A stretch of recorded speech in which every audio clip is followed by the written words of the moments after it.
रात का सन्नाटा गांव पर छाया था। घनी जंगल के बीच बसा ये छोटा सा गांव, जहां चांदनी भी पेड़ों की घनी छाया में खो जाती थी, आज अजीब सी बेचैनी से भरा था। हवा में ठंडक थी और कहीं दूर से कुत्तों के भौंकने की आवाजें आ रही थीं। लेकिन सबसे डरावना था वो पुराना जीर्ण शीर्ण चर्च जो गांव के बाहरी छोर पर खड़ा था। लोग कहते थे कि वहां रात को अजीब अजीब सी छायाएं नाचती हैं और हवा में फुसफुसाहट सुनाई देती है। सूरज, एक 25 साल का युवक जो हाल ही में शहर से अपने पैतृक गांव लौटा था, उस रात चर्च की ओर बढ़ रहा था। उसके दोस्तों ने उसे चुनौती दी थी कि अगर वो रात को उस चर्च में अकेले जा सकता है तो वे उसका सारा कर्ज चुका देंगे। सूरज को पैसों की सख्त जरूरत थी, लेकिन उसका दिल डर से कांप रहा था। फिर भी उसने अपने गले में लटके छोटे से क्रॉस को कसकर पकड़ा और ईसा मसीह का नाम लेते हुए आगे बढ़ा।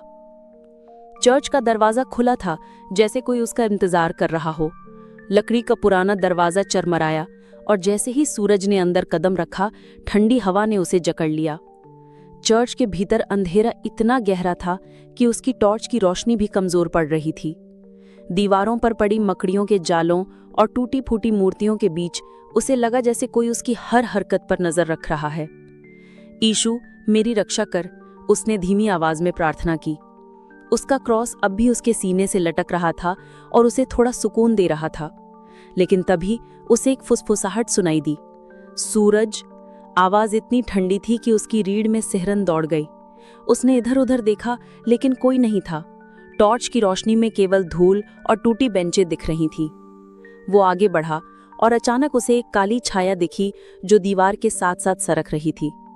वो छाया इंसान जैसी थी, लेकिन उसका चेहरा धुंधला था, जैसे धुआं। सूरज का दिल जोर जोर से धड़कने लगा। उसने अपनी आंखें बंद की और फिर से प्रार्थना शुरू की। ईसा मसीह, मेरे साथ रहें, मुझे इस अंधेरे से निकालें।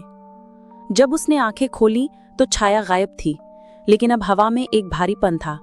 उसे लगा जैसे कोई उसके कंधे पर हाथ रख रहा हो। उसने पीछे मुड़कर देखा, लेकिन वहां कोई नहीं था। उसकी सांसें तेज हो रही थीं। तभी चर्च के गलियारे में एक ठंडी हंसी गूंजी। तू यहां से नहीं निकल सकता, एक भारी आवाज ने कहा। सूरज ने अपने क्रॉस को और कसकर पकड़ा और जोर से चिल्लाया, ईसा मसीह के नाम पर मुझे छोड़ दो। उसी पल एक तेज रोशनी चर्च के भीतर फूटी। ये रोशनी इतनी शक्तिशाली थी कि सूरज को अपनी आंखें ढकनी पड़ी। जब उसने आंखें खोली तो उसने देखा कि चर्च की दीवारों पर अब छायाएं नहीं थीं। हवा में अब वो भारीपन नहीं था। उसकी टॉर्च अब और तेजी से चमक रही थी और उसे अपने चारों ओर एक गर्माहट महसूस हुई, जैसे कोई उसे गले लगा रहा हो। सूरज ने फिर से प्रार्थना की, यीशु, आपका धन्यवाद, आपने मुझे बचाया। उसने महसूस किया कि उसका डर अब गायब हो चुका था। वो आत्मविश्वास से भरा हुआ था। उसने चर्च के चारों ओर देखा और उसे अब कोई भयावह छाया या फुसफुसाहट नहीं दिखी।